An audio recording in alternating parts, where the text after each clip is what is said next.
Assalamualaikum warahmatullahi wabarakatuh. Halo anak-anak hebat, semoga kalian dalam keadaan sehat dan tentunya penuh semangat. Semangat mengawali kegiatan pembelajaran di kelas yang baru yang juga merupakan kelas akhir kalian di masa SMA.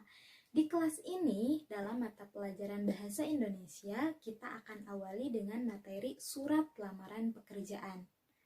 Tentunya kalian sudah tidak merasa asing dengan surat lamaran pekerjaan. Entah itu mendengar dari orang tua, kakak, paman, bibi, atau bahkan tetangga yang ketika itu sedang menyiapkan lamaran pekerjaan. Nah, ketika akan melamar pekerjaan, satu hal yang pasti mereka persiapkan adalah surat lamaran pekerjaan.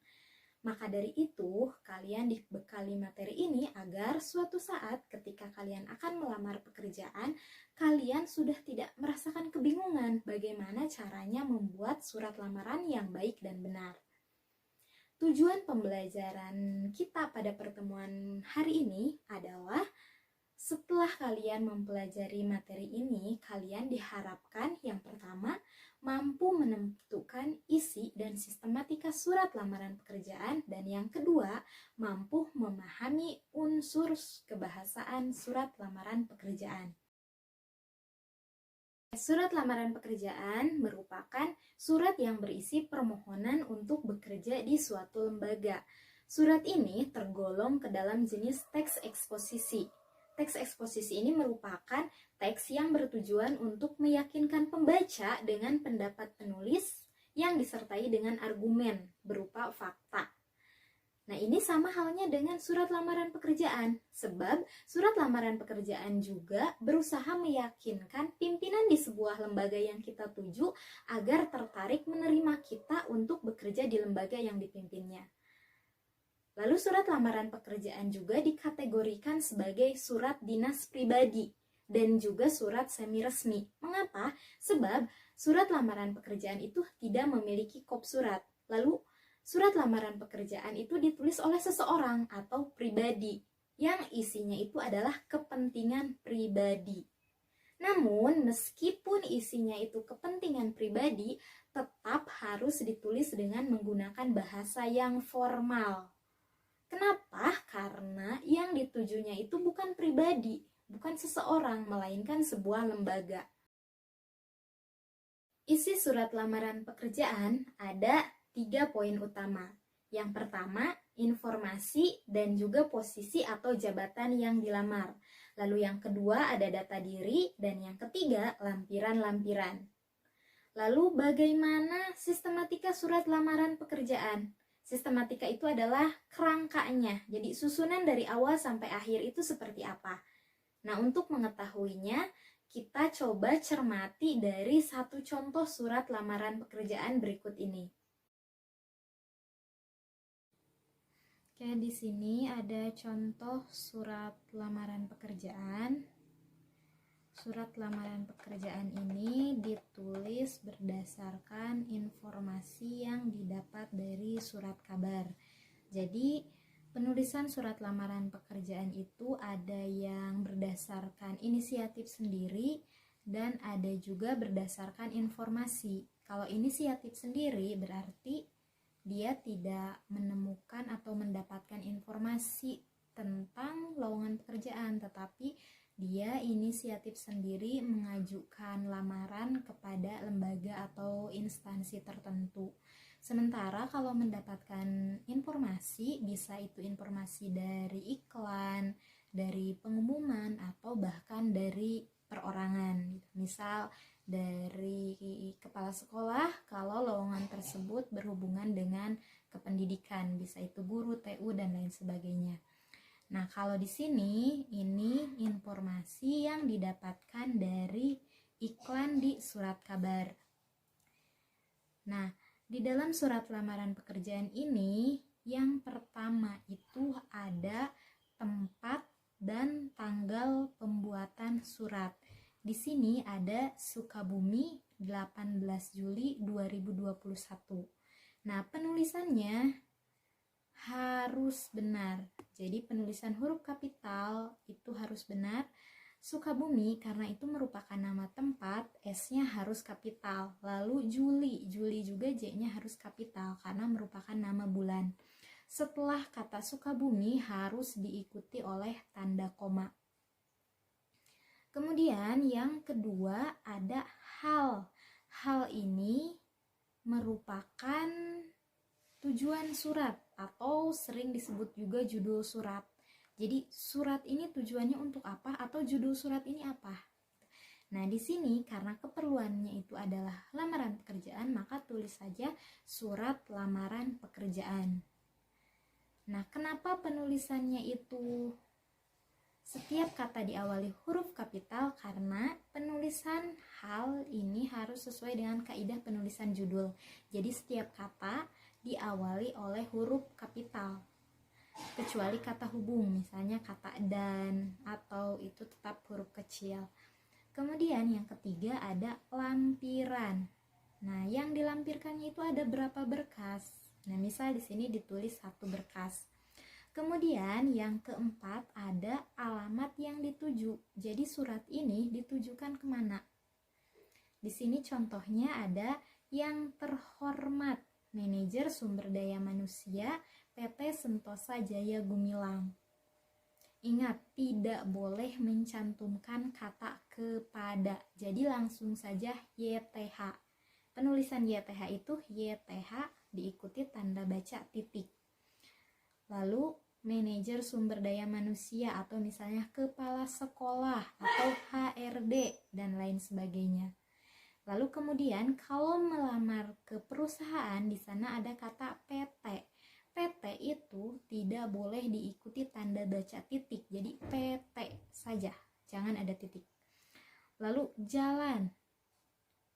Jalan. Kata jalan jangan disingkat, tulis saja jalan.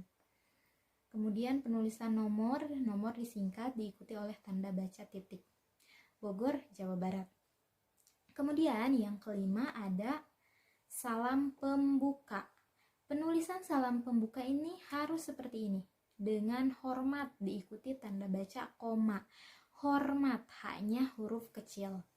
Kemudian yang keenam ada paragraf pembuka. Paragraf pembuka ini isinya itu adalah informasi lowongannya didapat dari mana, disertai posisi atau jabatan yang dilamar. Di sini kita tahu bahwa informasi lowongannya itu didapat dari surat kabar. Nah, surat kabarnya surat kabar apa, tanggal berapa, itu harus dicantumkan. Nah, di sini posisi atau jabatan yang dilamar oleh si pelamar adalah sebagai staf marketing. Di sana harus disampaikan. Kemudian yang ketujuh ada paragraf isi. Paragraf isi ini berisi data diri dan lampiran-lampiran. Di sini sampaikan data dirinya. Berikut ini data singkat tentang diri saya, titik 2. Nah, setelah titik 2, penulisan nama, tempat, alamat, dan sebagainya harus menggunakan huruf kecil, jangan huruf kapital. Karena di sini tanda bacanya titik 2, bukan titik. Kalau titik berarti sudah berakhir, maka kata pertama itu diawali oleh huruf kapital. Karena di sini titik 2, maka kalimat tersebut belum berakhir, jadi harus menggunakan huruf kecil. Nama, Ilham Hidayat SE. Ilham Hidayat, nah I sama H-nya menggunakan huruf kapital karena merupakan nama orang. Tempat tanggal lahir, Sukabumi, S-nya kapital karena nama tempat. Koma, 31 Januari, J-nya kapital karena nama nama bulan. Lalu alamat. Nah, di sini penulisan nama alamat, pendidikan terakhir, status pernikahan. Nah, status pernikahan di sini belum menikah. Yang lain, nama, tempat, alamat katanya itu diawali huruf kapital, tapi di sini belum menikah enggak, karena tadi nama itu memang kaidahnya menulis harus huruf kapital, tapi kalau kata belum menikah itu tetap huruf kecil. Kemudian di sini ada lampiran-lampiran. Lampiran-lampiran juga karena di sini diakhiri oleh tanda titik 2, maka penulisan daftar, fotokopi, pas foto itu tetap merupakan tetap menggunakan huruf kecil, tidak huruf kapital. Nah, di sini di setiap akhirnya ada tanda baca titik koma. 1. Daftar riwayat hidup, titik koma. Lalu yang kedua pun, fotokopi ijazah S1 dan transkrip nilai yang sudah dilegalisir, titik koma. Jadi itu perincian. Karena belum berakhir, setiap satu perincian diakhiri oleh tanda baca titik koma, kemudian yang terakhir baru titik. Di sini nomor 6, surat keterangan sehat dari dokter, titik, karena sudah berakhir. Kemudian yang ke-8 ada paragraf penutup. Nah, paragraf penutup ini isinya itu semacam harapan dan ucapan terima kasih. Di sini saya berharap Bapak atau Ibu bersedia untuk memberikan kesempatan kepada saya untuk bekerja di perusahaan tersebut. Kenapa di sini perusahaan tersebut? Karena di atas pun sudah disebutkan perusahaannya apa. Kemudian di sini, demikian surat lamaran ini, atas perhatian Bapak atau Ibu saya ucapkan terima kasih, titik. Nah, sebenarnya di sini lebih baik kalau menggunakan kata mengucapkan. Jadi, saya mengucapkan terima kasih supaya lebih formal. Lalu biasanya ditemukan di dalam paragraf penutup surat lamaran pekerjaan itu kalimat seperti ini. Atas perhatiannya saya ucapkan terima kasih.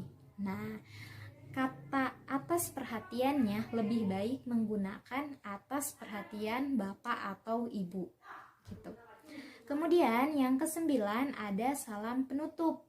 Penulisannya sama dengan salam pembuka. Jadi kata pertama itu diawali oleh huruf kapital, sini hormat, lalu saya, S-nya huruf kecil, diakhiri oleh tanda koma. Kemudian yang ke-10 ada tanda tangan dan nama jelas. Jadi nama jelas atau nama lengkap si pelamar dituliskan di sini. Baik, setelah kita cermati contoh surat lamaran pekerjaan tersebut, kita mengetahui bahwa terdapat 10 sistematika surat lamaran pekerjaan, yakni ada tempat dan tanggal pembuatan surat, lalu hal, lampiran, alamat yang dituju, lalu salam pembuka, paragraf isi, paragraf penutup, lalu ada salam penutup, dan yang terakhir ada tanda tangan dan nama jelas. Nah, semua sistematika tersebut harus ada di dalam surat lamaran pekerjaan. Hal lain yang perlu diperhatikan ketika menulis surat lamaran pekerjaan adalah unsur-unsur kebahasaan. Unsur-unsur kebahasaan surat lamaran pekerjaan ada beberapa hal, seperti harus menggunakan bentuk surat standar, lalu menggunakan bahasa yang baik dan benar, kemudian menggunakan kata-kata yang sopan, lalu menggunakan kata pengantar yang jelas, singkat, padat, informatif, dan tepat sasaran. Kata pengantar dalam surat lamaran pekerjaan itu ada pada bagian paragraf pembuka. Jadi isinya hanya menyampaikan informasi lowongan pekerjaan didapat dari mana dan posisi atau jabatan yang akan dituju. Jangan membahas hal-hal yang tidak penting. Lalu unsur kebahasaan lainnya adalah tulisannya harus bersih, mudah dibaca, dan sesuai dengan kaidah ejaan. Kaidah ejaan ini berkaitan dengan ejaan bahasa Indonesia. Jadi penulisan tanda bacanya harus benar, penulisan huruf kapitalnya harus benar, dan lain sebagainya. Kemudian unsur kebahasaan lainnya melengkapi bagian-bagian surat dengan norma bahasa surat. Norma bahasa surat ini berkaitan dengan sistematika tadi. Jadi sistematikanya harus ditulis secara lengkap dan berurutan. Demikian materi mengenai sistematika dan unsur kebahasaan surat lamaran pekerjaan. Terima kasih. Wassalamualaikum warahmatullahi wabarakatuh.